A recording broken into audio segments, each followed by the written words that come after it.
Rejoindre Choquequirao est une épreuve. Il faut compter 2 jours de marche dans un paysage vertigineux. Une logistique importante est nécessaire.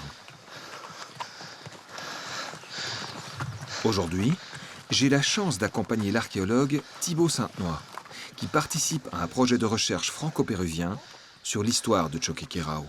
Chaque fois que tu viens à Choquequirao, ça réclame comme ça toute une expédition. T'amènes tout avec toi? Bah écoute, c'est comme ça, on est à 20 km du village le plus proche. Puis à Choquequirao, il n'y a pas d'électricité, il n'y a pas de téléphone.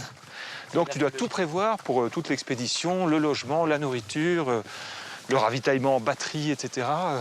La logistique, d'où les mules, d'où le campement. Une archéologie un peu à l'ancienne, on a l'impression d'être un archéologue du début du siècle quelque part.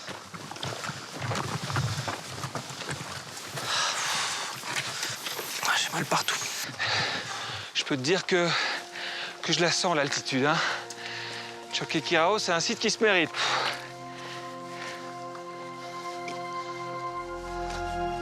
Après 20 heures de marche et une nuit de bivouac, nous ne sommes toujours pas arrivés.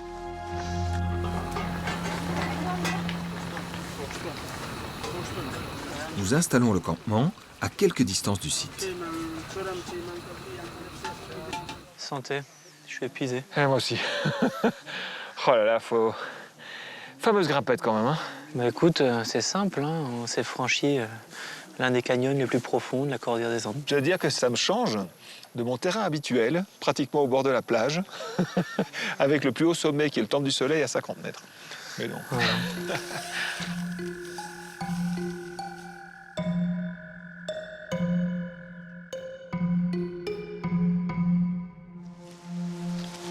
Le lendemain matin, Waouh, je suis époustouflé franchement. je découvre enfin Choquequirao. Son architecture monumentale s'étend sur plus de 100 hectares.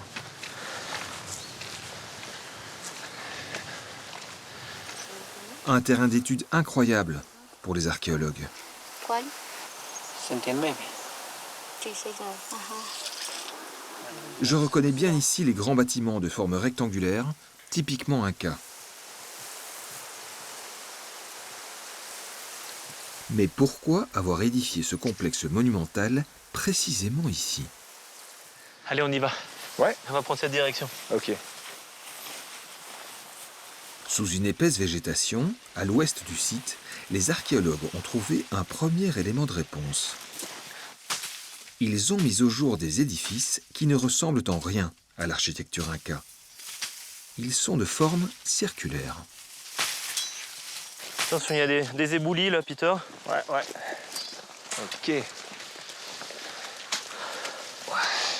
Nous voilà. Hola chicos, ¿cómo están? Bien. Se ve bien, ¿eh? Perfecto. ¿Eh? Este muro impecable, ¿no? Estaba lleno de vegetación y ahora pues se aprecia bien. Gracias por la ayuda.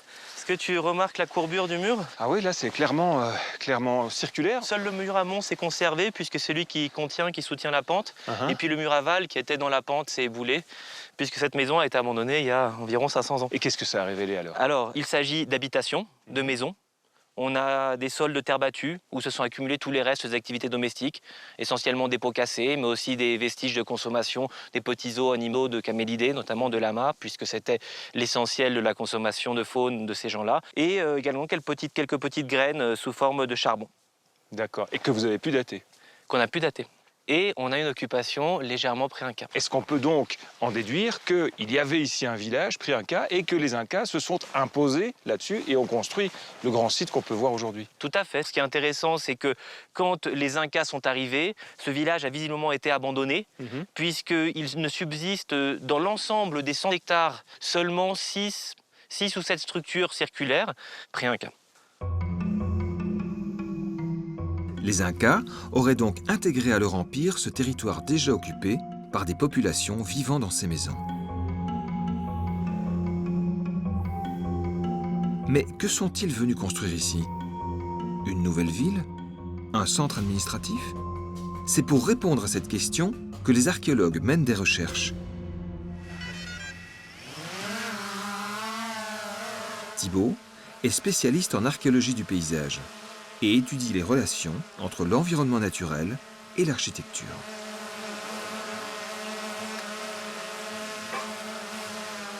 Avec ce drone, il réalise des relevés très précis, à partir de centaines de photographies prises sous tous les angles. Grâce à cette photogrammétrie, les archéologues disposent désormais d'un modèle du site et de son architecture en 3 dimensions, idéal pour étudier la planification et l'orientation des édifices dans le paysage. Avec sa grande plateforme, ses terrasses agricoles, son organisation en 2 quartiers, haut et bas, on pourrait penser à une ville. Et pourtant... Alors Peter, nous voici sur la place du bas de Choquequirao. La place du bas. Ouais, il y a une planification urbaine organisée en 2 quartiers. Un quartier haut, un quartier bas. Classique. Mais donc ça fait un habitat, si je puis dire, assez dispersé. Est-ce qu'on peut parler de cité, de ville? Non, pas du tout, Ah bon? je dirais. Raté. Il ne s'agit a priori pas d'une ville, parce qu'on n'a pas trouvé d'habitat ou peu d'habitat. S'il ne s'agissait pas d'une ville, quelle fonction avait donc Choquequirao dans l'Empire? La fouille de ces édifices monumentaux a permis aux archéologues de le comprendre. C'est impressionnant, hein, les linteaux, la pierre, le travail de la pierre aussi. Alors tu remarqueras que les pierres de taille à Choquequirao sont réservées simplement aux principaux accès. Ouais. Donc si je te suis, on va pénétrer dans un endroit particulier. Avant d'entrer dans ces 2 immenses bâtisses, il faut emprunter un long couloir étroit et passer une seconde porte pour enfin accéder à un patio. Et tu vois bien l'entrée assez étroite et puis surtout les 2 anneaux là, tu vois. Tu les vois de part et d'autre qui permettent de sceller la porte éventuellement. Donc par contraste à la place où on se trouvait dans un grand espace ouvert, là on se trouve bien au contraire dans un endroit d'accès restreint où pouvaient entrer ceux qui avaient le droit d'y accéder. En fouillant l'intérieur de ces bâtiments, les scientifiques ont mis au jour des éléments de l'architecture typiquement réservés à l'élite inca. Des étages dont il ne subsiste que la bordure du plancher, de nombreuses ouvertures sur le paysage et des murs recouverts d'un enduit de couleur ocre. Cette couche d'enduit est une marque supplémentaire du grand soin apporté à cette architecture. Moi, si je mets bout à bout tout ce que tu m'as dit, je ne peux pas m'empêcher de penser à un palais de l'Inca, comme à Machu Picchu. Ça fait sens pour toi, ça? Ben écoute, tout à fait. Il me semble effectivement que Choquequirao possède exactement la même fonction que Machu Picchu. C'est-à-dire qu'il s'agissait d'un palais qui était inscrit au sein d'un domaine royal. Puisque, comme tu le sais, chaque souverain inca, quand il assumait le pouvoir, se devait de fonder un nouveau patrimoine, c'est-à-dire procéder à de nouvelles conquêtes et à bâtir de nouveaux palais. C'est vrai qu'on est dans une configuration du pouvoir différente de la nôtre. Chez nous, la dynastie des rois vit tous dans le même palais. Chez les Incas, chaque roi construit son propre palais. C'est exactement ça. Et est-ce qu'on sait quel empereur l'a fondé? Alors, c'est une grande question. Quels sont les types de données qui peuvent nous informer là-dessus? Au niveau de l'ethnohistoire, on pourrait arriver à la supposition que ce palais est appartenu à Tupac Yupanqui, mais l'architecture, d'après son style, est plutôt liée au palais, aux sites qui sont attribués de façon plus classique à Pachacútec. Pachacútec est considéré comme le fondateur de l'Empire Inca au XVe siècle. Il serait le premier empereur, aussi appelé l'Inca, à avoir entrepris une longue série de conquêtes au-delà de la région du Cusco, poursuivi par son successeur, Tupac Yupanqui. En quelques décennies seulement, les Incas étendent leur empire depuis l'actuel Pérou jusqu'à la Bolivie, l'Équateur, le nord du Chili et le nord-est argentin. C'est dans ce contexte que l'Inca aurait fondé des palais de campagne, dont le célèbre Machu Picchu, mais aussi Choquequirao. Mais pourquoi un tel choix géographique? Pourquoi l'avoir construit sur cette montagne si escarpée, à plus de 5 jours de marche de la capitale? Grâce à ce canal, les archéologues ont compris que l'eau était certainement un élément clé. Tiens, regarde, c'est l'artère principale du canal. Ah, c'est de la belle ouvrage, hein? D'autant plus qu'ils vont capter l'eau à sa source, c'est-à-dire 1000 mètres plus haut. Ah oui, donc ça fait tout le tour comme ça, jusque là-bas. Et ouais, c'est un bon exemple monumental.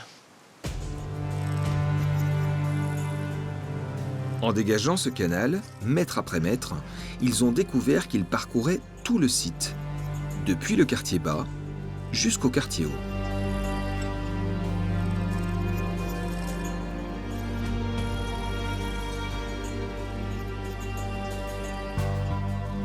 Il s'enfonçait ensuite à flanc de montagne jusqu'à sa source, le glacier Yanacocha. Cet ouvrage permettait donc aux Incas d'irriguer tout le site. C'est la principale force qui donne sa vitalité à l'Empire, en quelque sorte, puisque l'enjeu principal de l'Empire Inca, qui était un empire agraire, c'était le contrôle de l'eau, qui visait à la fertilité de la plus grande partie possible des montagnes andines. Et tout ça, évidemment, sous le contrôle suprême de l'Inca lui-même qui commandite tout ça. Ben, si tu veux, l'Inca construit, aménage le paysage, contrôle l'eau et le maître donc de la fertilité. Il s'agit donc d'une technologie au service du sacré. Les Incas vénéraient ces montagnes nourricières. Selon eux, les glaciers, mais aussi des rivières ou encore certains rochers, étaient dotés d'une âme. Ils les appelaient Huacas. L'implantation de Choqquequirao aurait donc été guidée par la présence de cet Huaca, le glacier Yanacocha. Mais pas seulement. Tu remarqueras, le Yanacocha est la figure la plus monumentale, puisqu'elle est haute, elle est proche. Mais si tu regardes, on a une dizaine de glaciers sur notre horizon, à 360 degrés. Tu vois là, les trois pics du Gulacochan, assez proches également, même s'ils ne sont pas enneigés. La grosse masse de glace là-bas du Kitay. Et puis au fond, l'Ampay, là-bas au sud, caché derrière les nuages. Donc en étant ici, on est littéralement entouré de montagnes sacrées. De sommets montagneux en tous les cas, des sommets animés, des figures animées du paysage que l'Inca a su signifier et puis mettre en valeur à travers la construction d'un tel site. En choisissant cet emplacement, l'Inca s'entoure donc de ces Huacas sacrés, avec lesquels il a le privilège de communiquer. Pour Thibaut, la présence du fleuve Apurimac aurait elle aussi été décisive.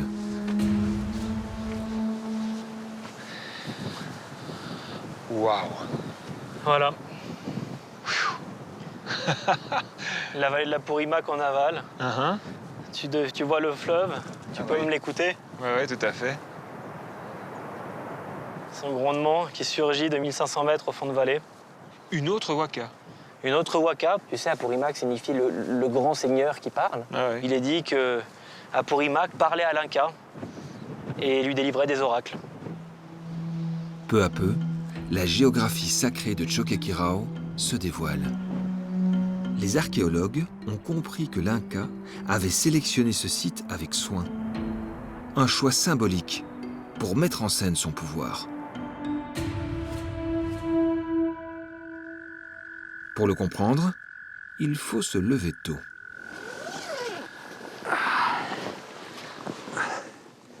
Il est 5 h du matin et il fait plutôt froid à cette altitude, surtout au mois de juin. Cela dit, j'ai une petite grimpette d'une 40aine de minutes qui m'attend. Ça va me réchauffer.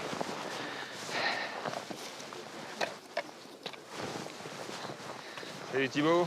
On y va? Allez, on y va, je te suis.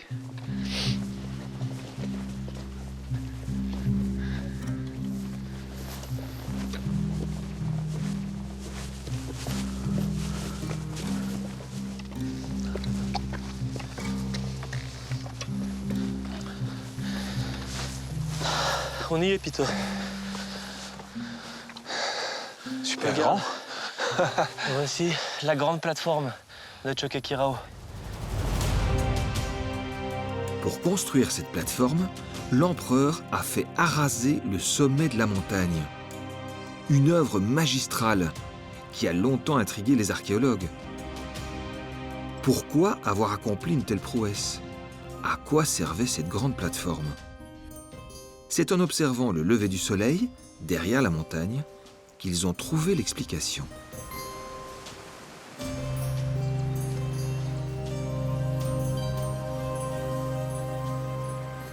Ça y est, on est ébloui. Avec tes lunettes. Oui.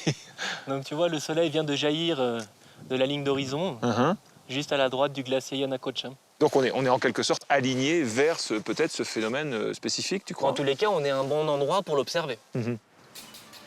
En modélisant ces mouvements du soleil, les archéologues remarquent que lors du solstice d'été, le soleil se lève derrière le Yanacocha, le glacier sacré des Incas, et qu'il se couche derrière un autre sommet sacré, le Quitay.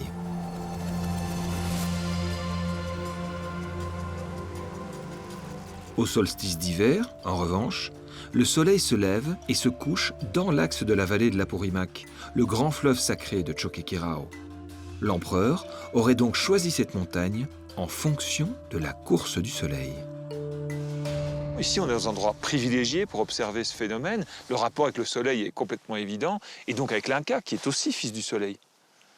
Alors, nous sommes au palais de l'Inca, Choquequirao. L'Inca était un souverain sacré, comme tu le sais bien, et qui était en quelque sorte un médiateur entre les figures sacrées du paysage et son peuple, puisque l'Inca avait le pouvoir de parler justement aux Waka, aux figures sacrées. Et est-ce qu'on peut imaginer qu'il y avait des cérémonies importantes dont l'Inca était l'acteur principal et qui pouvaient se tenir ici?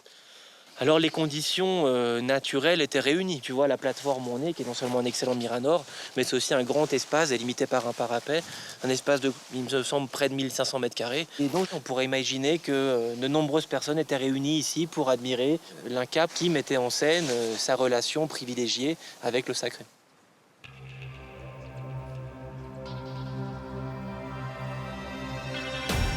Avec cette plateforme, l'Inca s'offre donc une gigantesque scène de théâtre. Récemment, les archéologues ont découvert que l'empereur était allé encore plus loin dans cette démonstration de puissance. Sous la plateforme, sur le versant occidental de la montagne, ils ont mis au jour ce vertigineux escalier de pierre.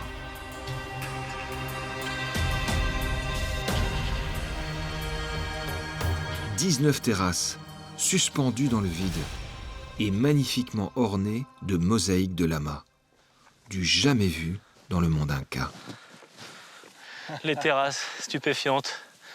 Je crois qu'aucune photo ne pourrait rendre quelque chose d'aussi grandiose. J'avais beau connaître ce site-là, je suis époustouflé, franchement. On est sur l'un des versants les plus pentus du site. Là, la pente face à toi fait à peu près 60 degrés, tu vois. Et puis, ça n'a pas arrêté les architectes et les maçons incas, puisqu'ils ont aménagé l'ensemble du versant, presque depuis le palais jusqu'à l'Apurimac, avec ce système de terrasse incroyable. Au total, 24 lamas, tous différents, sont représentés sur ces terrasses.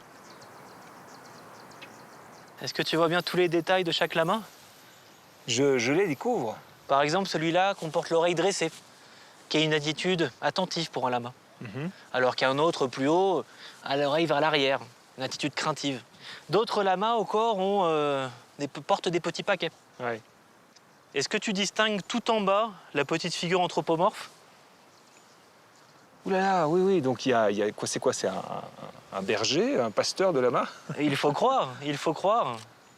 Donc ce pasteur mènerait l'ensemble de ces lamas au palais de Choquequirao. On dirait une véritable caravane, tu vois. Oui, en effet.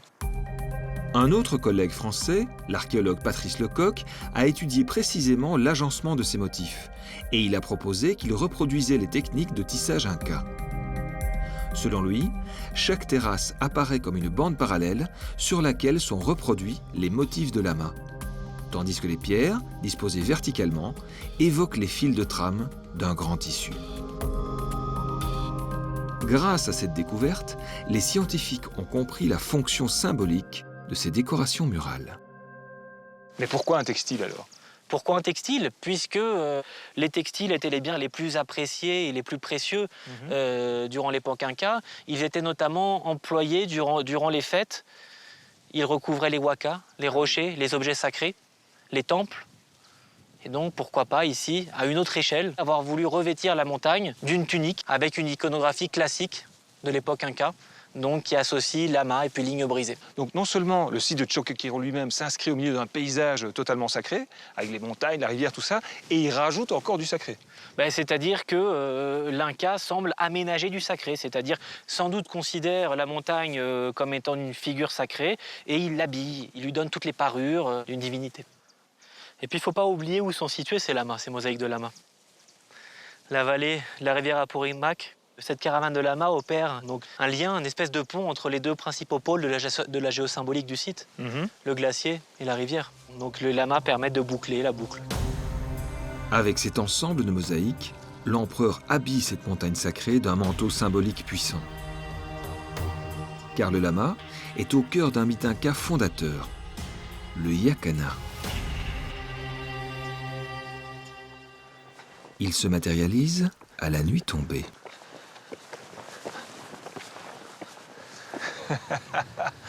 Et voilà, Le ciel immense. ouais, plein sud. Tu vois là-bas au loin les deux premières étoiles qui viennent tout juste d'apparaître? Ouais.